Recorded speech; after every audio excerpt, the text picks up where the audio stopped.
Thank you, Monisha, and thank you to Amrita and Sangeeta for inviting me, and it's wonderful to be in this wonderful old city again. What I'm going to do today is not talk exclusively about indigo, because there are other dyes used in Africa. This is just a broad overview of how textiles in Africa are dyed and how they are used. First of all, we start in North Africa. North Africa is culturally related to Southern Europe, to the Arab world, to Turkey. It, of course, had trade relations with black sub-Saharan Africa across the desert, but most of the culture and the designs came from the north and from the east. Here we're in the southern Tunisia. Tunisia is an incredible place for textiles because of its varied population. It's Arab and Berber, who are the native inhabitants of North Africa. There are Christian European influences, there are Jewish influences, and there are Ottoman influences. The Berbers of the south of Tunisia used to live on top of the mountains in fortified granaries, and they have the most incredible textiles. It's wool country, lots of sheep. You want to be there at Eid when there's lots of beautiful lamb to eat, but a lot of their textiles are woolen. This is called the baknuk, which is the generic Arabic term for a shawl.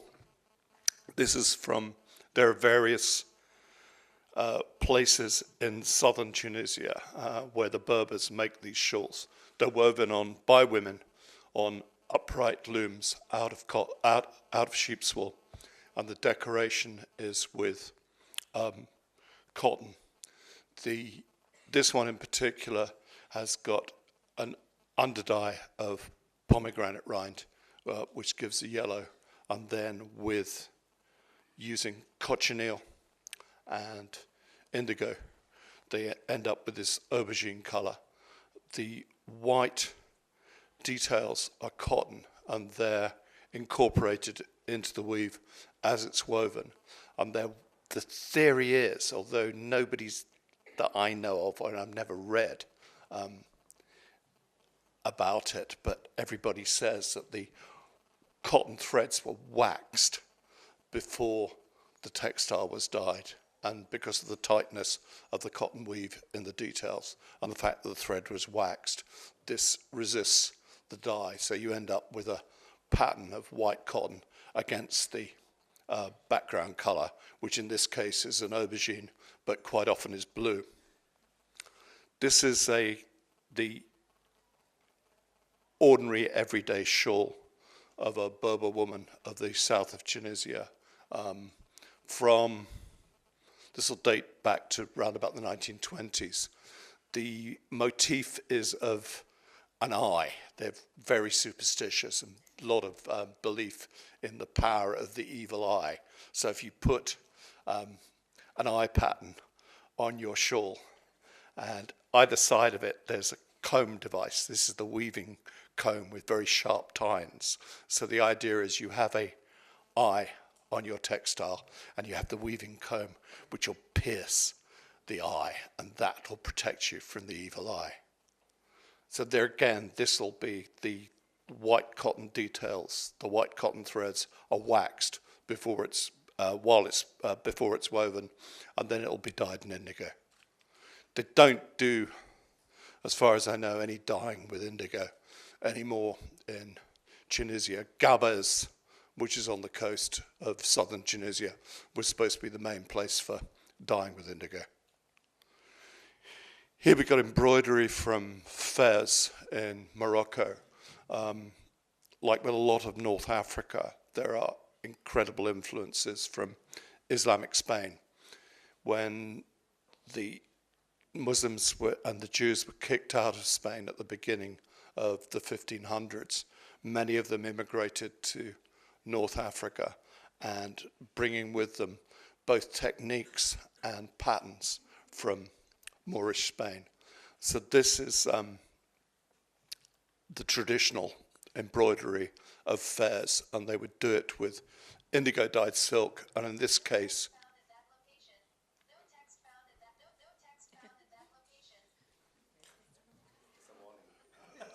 I've got no idea what that is. Anyway, I think this is cochineal that is used to dye the red. If anybody's going to gainsay me, please do. There's the patterns, typical patterns of Fez embroidery. Fez, if you get a chance to go to Morocco, is the most amazing place. It's got an absolutely intact medieval economy with cobblers and weavers and people making saddles and everybody trading. They don't like foreigners very much, but it's still an amazing place. Now I'll take you to West Africa. Do go and see Gasoli from Nigeria. Outside, who's conducting a workshop with it in his usual wonderful, jovial manner, and he'll explain a lot about Nigerian dyeing techniques. Indigo blue is the color that you see in North Africa. This is a woman on the streets of Freetown in Sierra Leone, and she's wearing a shibori dress, and this is cloth that has been machine resisted, so it's a Singer sewing machine, and they've sewn in a resist, and then they've dyed it. In this case, in synthetic indigo. Most of the indigo dyeing in West Africa now is with synthetic, and quite often they add gentian violet to the synthetic indigo, which gives that wonderful purple tinge, which they love and looks so good against their skin color. This is a dyer up in Kano.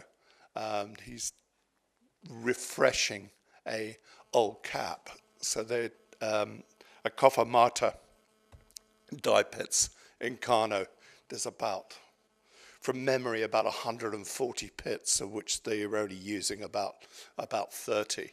And it's to dye old faded jeans, caps, whatever, and also for to dye freshly made shibori.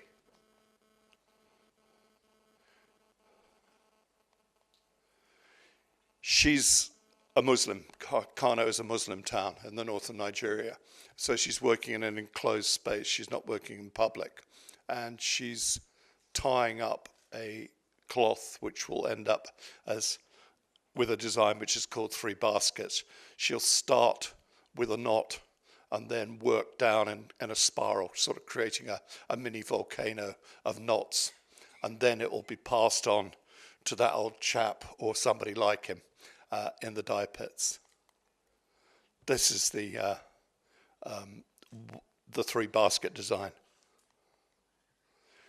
This woman is in Oshogbo, which is the famous place in Yoruba land for dyeing in indigo. She's the only, as far as I know, the only dyer using natural indigo.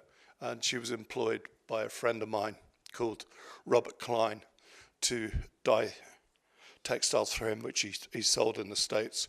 And there they're experimenting, they're doing tie-dye on goat skin, on very supple goat skin.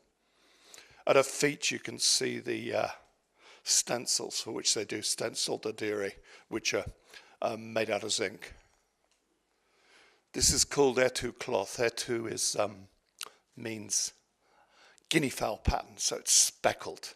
And these cloths were done by a combination of sewn resist and tie-dye.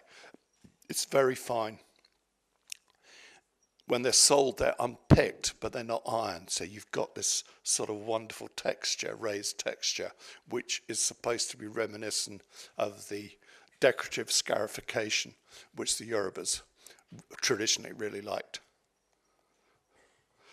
This is adire. This is done with starch, with cassava starch mixed with alum. This is hand-drawn. This is done usually by a woman and a daughter, and they'll take, this dates back to the 1960s, and they would draw out with a great feather quill, like a goose feather. they'll draw out a grid, and then they'll draw in patterns using this this flour paste, and being very careful not to crack it. They'll take it to the dye vats, and then they'll dye it in indigo blue. And the Nigerians, to my mind, have the best indigo blue color, the most beautiful deep blue. It's on a par with the Japanese indigo dyeing. This is also a hand-drawn adire from Ibadan, is the city where it's done. They do stenciled paste resist in Abeokuta, which is done by men. They use stencils which are made out of zinc. Originally, they came from the lead linings of tea chests.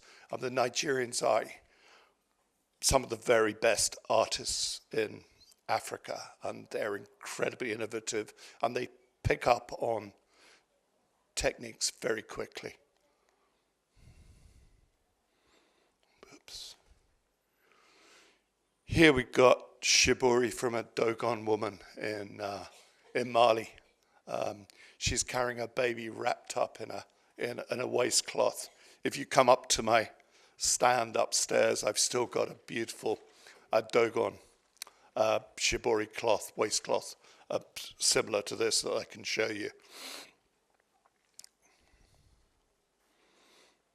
That's another Dogon woman wearing shibori indigo dyed top and shibori indigo dyed waist wrap.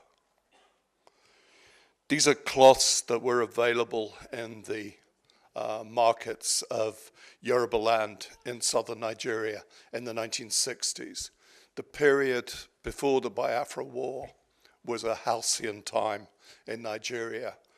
There was still a lot of expatriate workers in Nigeria. Nigeria is incredibly rich with oil and all kinds of other products. And a lot of the British stayed on after independence, and there were other expatriate workers. And the wonderful expatriate wives were the market for these kind of textiles. There was a local market, of course, but the expatriate wives had money and time, so they'd go down to the market and they'd buy things. But then coming of the Biafra War, a lot of the foreigners left, and Nigeria deteriorated into a spiral of violence that it's never really recovered from.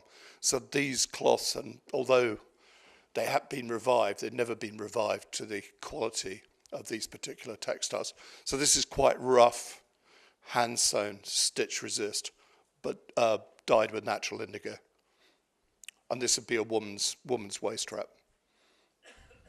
They use raffia thread because it's very strong. You can pull raffia very tight and it doesn't break.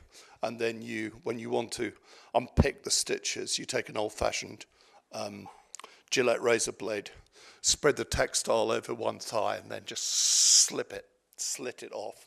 And you've got to be very careful not to cut the cloth, and of course not to cut your thigh. This is from Abeokuta in Yoruba land, and this is machine stitch resist.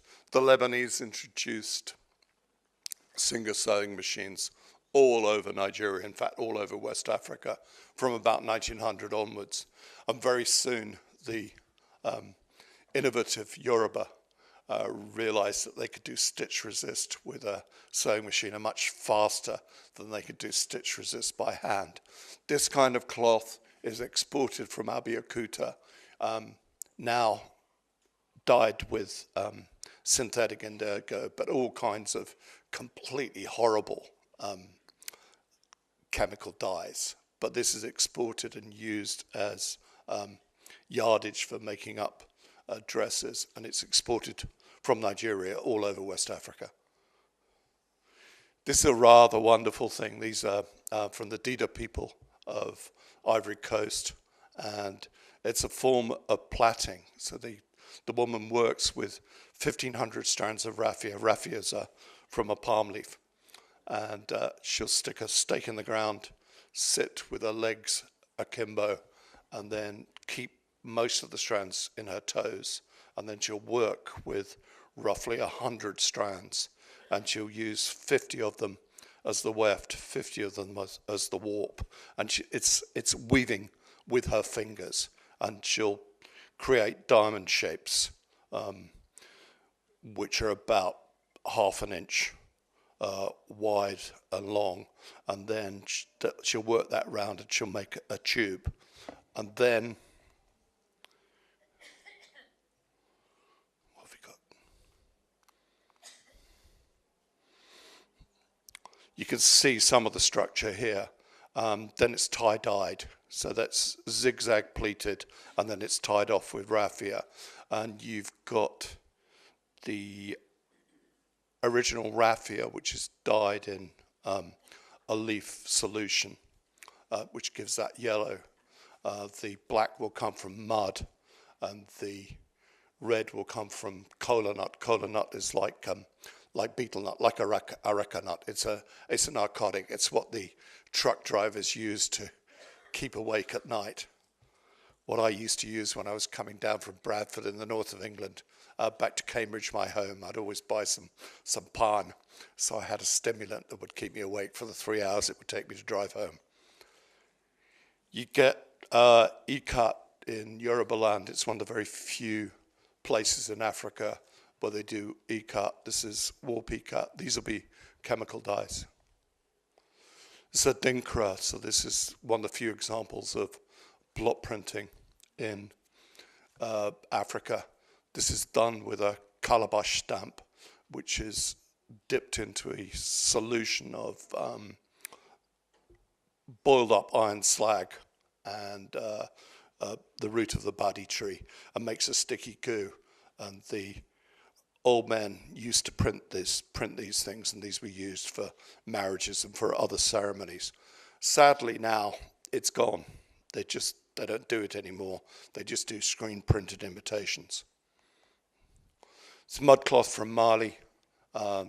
This is done, the technique, it's not a resist technique. You dye the cloth in a leaf solution which contains tannin, and then you apply river mud or pond mud in a sort of in a solution, and then you paint it on with a toothbrush or a spatula or whatever, and you get an instant black, which is the chemical combination of the tannin in the leaf solution, and the mud contains iron. It's got a ferrous content, so you get immediate chemical reaction, and you get a color fast black.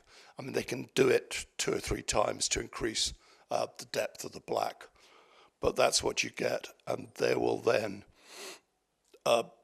bleach back the sections which are going to be white. They'll use caustic soda mixed up in a kind of pea soup, or they'll nowadays they'll use an exotic product which they know as Savlon, so they'll use Dettol or whatever just to bleach it back. These are creating mudcloth in a place called Segu in Mali, and this is done by men, and this is artwork. This is sold to the international tourist market, but they use the same techniques of making black from mud. This is Cameroon, which is full of wonderful things. That gentleman there on the right is wearing a stitch resist indigo dyed cloth called Indop. This gentleman here I met outside a bar, and I wanted to take his photo, and I said, "Photo?" And he said yes, and I took the photo, and he looked at me, and then he stuck his hand out, and I gave him some money, and then he went back into the bar. The Bamileke, these people are notorious drinkers, but they're also absolutely famous for their textiles. They make these Indop cloths. They trade in palm oil. They'll go 1,000 miles north to the north of Cameroon, where they'll buy white cotton cloth woven in the traditional manner in Africa, which is in strips, and then the strips are sewn together to form a cloth of whatever dimensions you need. The cloth will come back from the north another 1,000 miles. The Bamileke women will stitch a resist into the cloth in raffia. Then it's sent back another 1,000 miles north for the Muslims to dye it. Originally in indigo, now they're using synthetic indigo. Then it'll come back and the Bamileke women will take their Gillette razor blades and they'll snip off the raffia resists, and then you'll end up with a cloth like that. Like these two attendants here.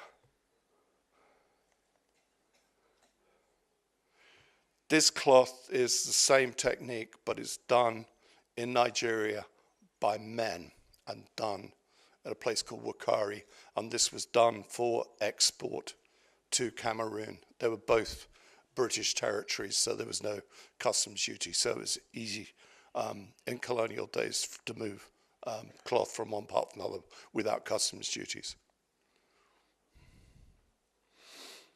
There you can see, almost see the way it's been sewn. This is one of my favorites. This is a leopard cloth, and this is a symbol of great power. This is what a chief would wear. More in dot. And lastly, I'll end very briefly by going to southern Africa. There is not a great deal of interesting cloth in East Africa apart from, say, Ethiopia, because the cloth needs of East Africa were supplied either from India or from Arabia. Southern Africa, there's a few textiles made on ground looms, but nothing of any great importance or beauty. Madagascar is vast and is largely populated by people of Indonesian descent, and their textiles relate much more to Indonesia than they do to the rest of Africa. They have, so I'm told, 13 different varieties of wild silk. And this woman here, outside Tana, the capital, is weaving in wild silk. They have all kinds of traditions that are actually relate to the Indonesian world, not to Africa. And they have the tradition of second burials.